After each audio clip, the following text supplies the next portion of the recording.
नमस्कार, नमस्ते नेपाल। म आज पनि सदा चाहिँ देश तथा विदेशका खबरहरू लिएर म आइसकेको छु र बिहानीको मिरमिरे घामसँगै तपाईहरु पनि अप टु डेट हुनुहुनेछ भन्दै म धेरै ढिला नगरी समाचार भन्नतिर गए। आइतबारको संसद बैठक सहज रूपमा सञ्चालन हुने सभामुख घिमिरेको तर्क र हिजो नेपाल भरि पनि मुस्लिम धर्मावलम्बीहरूले बक्र ईदलाई उल्लासपूर्वक मनाइयो। 2084 सालका लागि रवि लामिछाने प्रधानमन्त्री हुने जिकिर अहिले कारागारमै भए पनि पार्टी सभापति रवि लामिछाने राजीनामा नहुने र आउने महाधिवेशनपछि पनि रवि नै पार्टी सभापति हुने डाक्टर सोनिम वाग्लेको जिकिर सुदूरपश्चिमको सिमानामा भारतबाट आउनेहरूमा थप 4 जनामा कोरोना पुष्टि।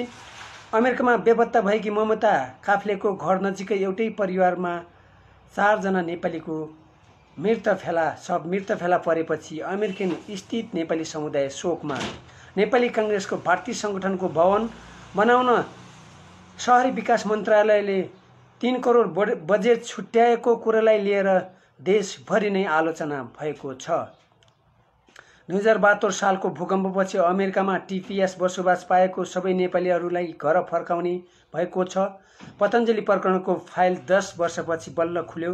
हिमानी शाह र हिमानी पुत्र हृदेन्द्र देव जुम्ला पुगे। जुम्लामा राजावादीद्वारा भव्य स्वागत। आरसीबीले उत्सव मनाउने क्रममा बेंगलुरुमा भागदौड भएर कैयौंको ज्यान गएको घटनालाई लिएर विराट कोहली विरुद्ध पनि उजुरी। एलन मस्कसँगका विवाद भएपछि टेस्ला कार बेच्दै ट्रम्पले दियो मस्कको व्यापारमा खतरा नोक्सानी पुर्याउने चेतावनी। सँगै 1 वर्षमा टेस्ला कम्पनी घाटा 30% पुग्यो। रुस र युक्रेनको युद्ध लामो समयसम्म रहनु ठिक नभएको ट्रम्पको भनाई। यिनै खबरलाई अंग्रेजीमा। Baqar Eid celebrated with joy and enthusiasm in Nepal. Sunday's parliament session will proceed smoothly, claims Speaker Ghimire. Despite currently being in prison, Ravi Laminchane will not resign from his party presidency and he will remain the party president even after the upcoming general conventions, says Dr. Sonim Wagle, asserting Laminchane will become prime minister in 2084. PS. 4. More people coming from India test positive for COVID-19 at Nepal's far western border.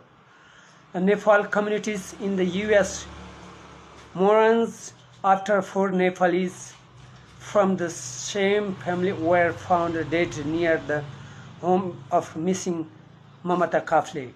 Ministry of Urban Development allocates NPR 30 million for the constructions of the buildings for Nepali Congress sister organizations. All Nepali residents in the US under TPS since the 2015 earthquake to be sent back. The Patanjali case file finally opened after 10 years.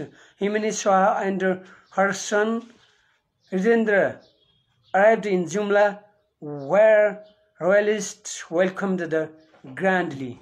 र यिनै खबरलाई म beet मार्दै भोलि पनि पुनः उपस्थित हुनेछु भन्दै म तपाईमाझ बिदा भए। नमस्कार, नमस्ते नेपाल।